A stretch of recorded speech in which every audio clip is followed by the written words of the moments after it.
Olá, sejam muito bem-vindos. Hoje a gente vai mergulhar numa questão que é, nossa, muito profunda. O que realmente significa não apenas nascer como uma pessoa, mas de fato se tornar humano? Vamos explorar essa ideia por uma perspectiva budista que é, olha, fascinante. E para começar, já deixa uma pergunta no ar para a gente refletir.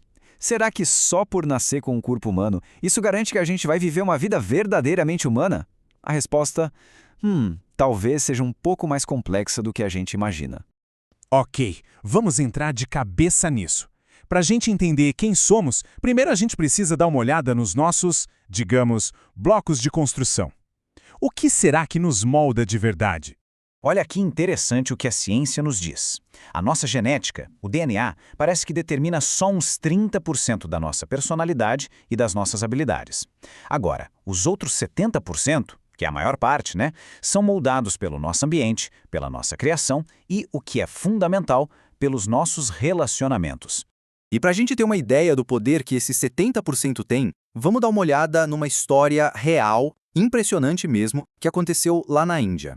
Pois é, encontraram na Índia uma criança que desde que nasceu foi criada por lobos.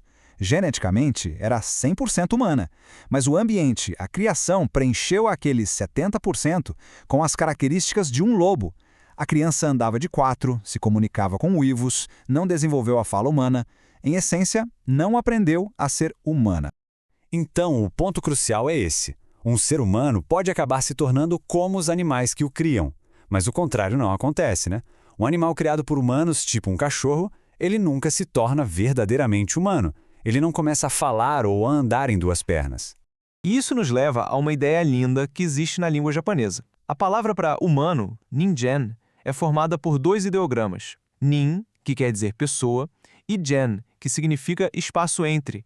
Isso sugere que se tornar humano não é algo que acontece no nascimento, mas sim um processo que ocorre através das nossas conexões com os outros. É nesse espaço entre as pessoas que a gente se define.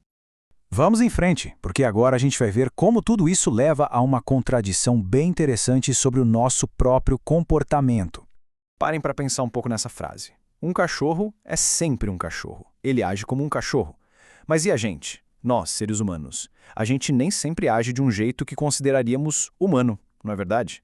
Com base nisso, qual seria a ação que representa a nossa natureza mais básica, mais crua, sem filtros? Se as pessoas nem sempre agem de forma nobre, o que elas estão fazendo então? A resposta é surpreendente e talvez um pouco desconfortável. A nossa essência mais fundamental, o nosso instinto mais básico, muitas vezes é egoísta. É aquele desejo de satisfazer a si mesmo, sabe? Como a formiga que, em vez de levar o doce para o formigueiro como se espera, decide comer tudo sozinha, escondida. E é exatamente aqui que a gente encontra a chave da nossa humanidade. E olha, não é o que a maioria das pessoas espera. Não está na ausência do desejo egoísta, mas em algo completamente diferente. Agora, o ponto mais interessante é este. Ser humano não é sobre não ter desejos egoístas. Todo mundo tem.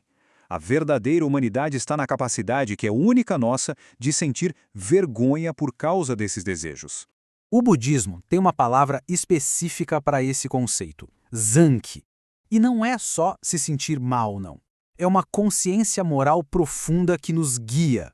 O mestre budista Shinhan Shonin dividiu o Zanki em 3 aspectos.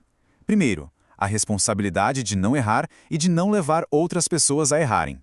Segundo, a capacidade de reconhecer essa vergonha por dentro e também de expressá-la. E terceiro, sentir essa vergonha perante uma consciência maior, seja a sociedade ou o Buda. E aqui está a distinção poderosa que o budismo faz. O sentimento de Zanki, essa vergonha moral, é o que nos eleva. É o que nos diferencia de simplesmente agir por instinto. Então tá, se a vergonha é a chave, como é que a gente pode cultivar, fortalecer essa humanidade no nosso dia a dia? A verdade é que é muito difícil admitir os próprios erros. Numa briga, por exemplo, a tendência é quase sempre culpar a outra pessoa. O budismo sugere que criar um momento de quietude, como se sentar diante de um altar ou simplesmente juntar as mãos em prece, cria um espaço seguro.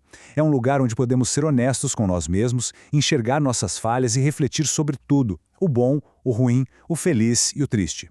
E para a gente fechar, fica aqui essa reflexão final. Talvez não seja nos momentos de perfeição, mas sim naqueles momentos de vulnerabilidade, de arrependimento, de reconhecimento da nossa própria falha, que a gente encontra a nossa humanidade mais profunda.